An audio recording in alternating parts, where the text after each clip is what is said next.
Stay-at-home moms do not get enough credit at all because it is literally a full-time job. They've gotten amazing at just getting in and out of the shower as quick as possible. You will get annoyed, you will want to scream with them and pull your hair out with them. Hey guys, and welcome back to my channel. If you're new here, my name is Melissa Beckeru. I do new videos every Wednesday, and my channel is mainly about having two under two. But I've wanted to do this video for such a long time now, but for me to like sit down and record a video, it's nearly impossible. Like I was saying, nearly impossible. So I figured I'm just gonna start recording, but I think this video is very important because number one, when I first got pregnant with Mila, I was terrified, absolutely terrified. When we found out that I was pregnant with Mila, Leo was, I believe, around like 4 months old, and I was already, I was already like 6 or 7 weeks pregnant.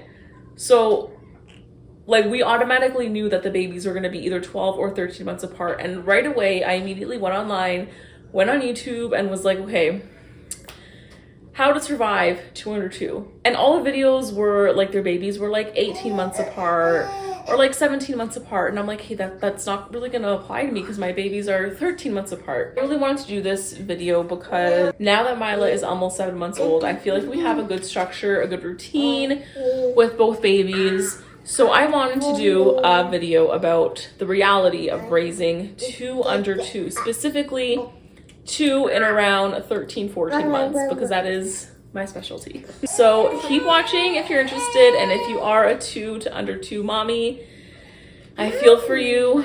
Mommy, you got this, we got this, we're surviving and we are thriving. Number one, say number one, say one. Your house is constantly going to be messy. It doesn't matter how many times a day you clean up the toys off the floor or clean up the little crumbs that you find, your house will always be messy. As I was saying, I had to get Leo a snack because he was getting a little bit rowdy. But your house is just constantly going to be messy. You have to kind of just get used to it. At the beginning, I was constantly cleaning up toys off the ground. I still am, to be honest. But now I'm going to insert a clip of like what my house looks like 99% of the time. You just have to embrace it. That's what life is. If you spend all day, every day cleaning your house, you're not gonna have time to play with your kids. Not gonna have time to prep lunches, prep dinner, eat dinner yourself, because you're just gonna constantly be cleaning. And that's why you just have to accept that your house is gonna be messy. This is a season of your life where who cares? Who cares what your living room looks like? It's gonna be littered with toys. You're gonna have little crumbs everywhere. Especially with Leo right now, I'm sure other toddlers are like this, but he likes to like walk around and eat. Like right now he has an apple on the sofa, and I'm 99% sure that I'm gonna have little pieces of apple that I have to go clean up after, but that's okay because he's quiet and he's happy. Number 2, this is a full-time job. I feel like stay-at-home moms do not get enough credit at all because it is literally a full-time job. My job starts at 7:30 and really doesn't end until Mila actually goes to sleep, probably close to 10 o'clock. And even then it doesn't end because I'm constantly waking up throughout the night to feed her. So give yourself grace. It's okay to be tired. It's okay to have a lot of coffee throughout the day. I know that's how I survive. I have probably 3 cups of coffee every single day because I just need it. At this point, I feel like coffee doesn't even do anything for me, to be honest, because I'm just constantly tired. But it makes sense if I wake up at 7 o'clock and don't go to sleep until at least 10. And then even then I don't have like a solid even 6 hours of sleep. Like I'll have like 2 hours here and 2 hours there. So you're gonna be tired. 3, you will be washing dishes all day long. We recently started using the dishwasher because it was just getting way too much for me.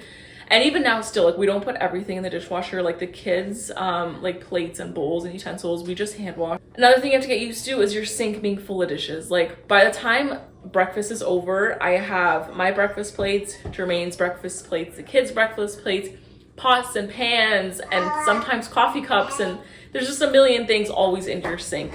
Embrace it. Again, embrace the mess. The mess is your friend. Number 4.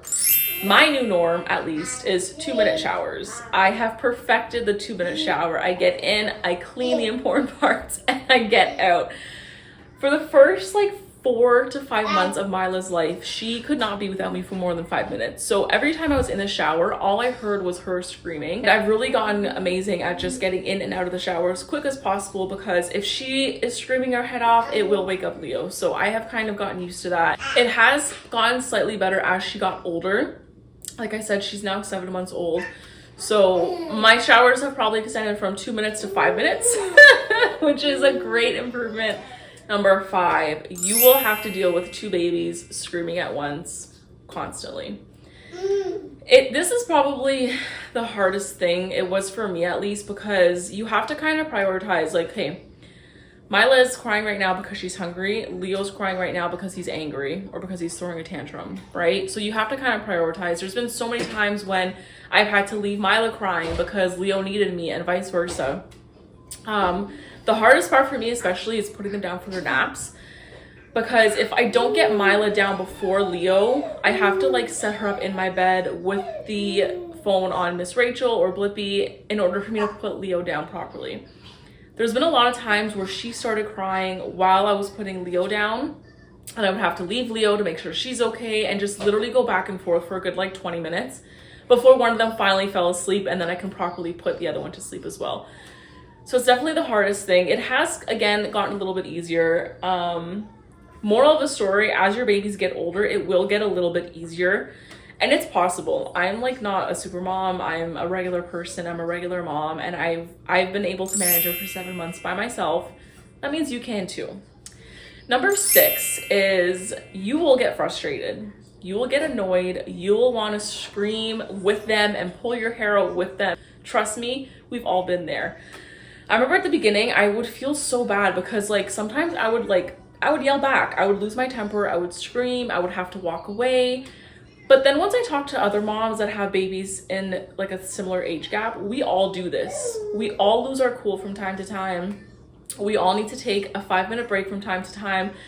I remember a couple times, like the second Jermaine came home, I would give him Mila and be like, I need 5 minutes. And I would just go upstairs, I would shut the door, and I would just sit there and just close my eyes and just breathe, because some days it's a lot. Some days it is just so emotionally overwhelming, and you need, even if it's 5 minutes, you need a break in order to start your second shift. But it is just so easy to get overstimulated very quickly, especially if you have the kids crying, the TV on, your phone is ringing, you know what I mean? The cat is meowing, the dog is barking, whatever it may be. Overstimulation is a thing, and I feel like it's not talked about enough. The last kind of negative thing I wanted to touch on is the fact that you will be changing diapers all day long. One day I honestly want to count how many diapers I change in a day, because it's honestly mind-blowing. Like before 10 a.m. I've already changed like 4 diapers. And Leo right now is in this phase where he hates having his diaper changed. So it's a mission just to get him to lay down and to like lay down for a good minute so I can change his diaper. So just prepare yourself for that. If you have 2 babies, you already know, but if you have 1 baby and you're about to have another one, it's the reality. You're gonna be changing diapers all day long. Have your diaper station in every floor of the house. We have Leo's diaper station upstairs in his room. On the main floor here, we have a bin behind me with both size 3 and size 5 diapers ready to go, with wipes, diaper cream, everything that you could possibly need, have with you so you don't have to go up and down the stairs a million times a day. Okay, so I think those are kind of like the negatives to having like 2 under 2. I want to say they're negative aspects, but it's the tougher ones. But you can't go through the tough stages without really having those really great moments in them. To start, with 2 kids comes 2 sets of hugs, 2 sets of kisses. Leo will run to you, wrap his arms around you, give you the best hugs. He will kiss you right on the lips. Like, it is the sweetest thing. Mila as well. She's very cuddly at this point in time, and that just makes everything better. When you're having a hard day, getting those kisses and hugs throughout the day really kept me going, at least, because at least they're happy. You know what I mean? They're happy, they're healthy, they're loved. Another amazing part is you will get to see your babies literally grow up together and bonding every single day. When I was pregnant with Mila, we started to try to introduce the word like baby and being gentle, and as soon as she was born, he loved her. He would constantly like go up to her, try to give her kisses, he'll like touch her and say baby, baby. So literally from day one, they had a close bond. They knew that they were each other's person, their sibling, their bestie for life. Now that Mila is getting a bit older, she kisses him right back. If you guys have seen any of my videos, I make sure to document that quite a bit because it's just the sweetest thing. Like, she literally grabs him by the hair, pulls him close, and kisses him. I love it. It's amazing. All right, guys, I'm gonna go ahead and end this video, but I really hope that if you just found out that you were pregnant and you currently have like a 4, 5, 6, 7-month-old, everything will be okay. It's gonna be hard. Everyone says this. It's gonna be hard, but it is worth it. I promise you it's worth it. I love my babies, obviously, with all my heart. But a lot of people ask me, like, if you could go back and change the age gap, would you? And honestly, I wouldn't. We're in the diaper phase for a little bit longer. We're in the crying, the tantrum phases a little bit longer. But this, right? These babies are the sweetest little blessings that ever happened to me. So if you are in my position or about to be in my position, just know that you got this. Reach out to other mom friends, talk to them. You know, I have, I think, 2 or 3 mom friends that I talk to every single day, multiple times a day. And sometimes it's literally just to complain. It's to say, oh my God, I'm having a horrible day. You know, the kids did this and this and this, and I'm going crazy. How's your day? And it makes you feel better to know that you're not alone.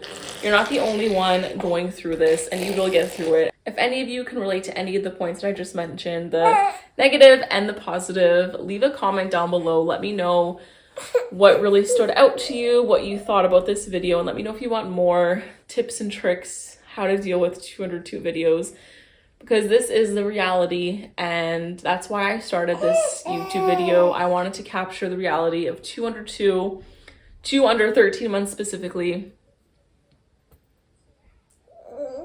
And I hope you guys are enjoying my videos. Bye-bye!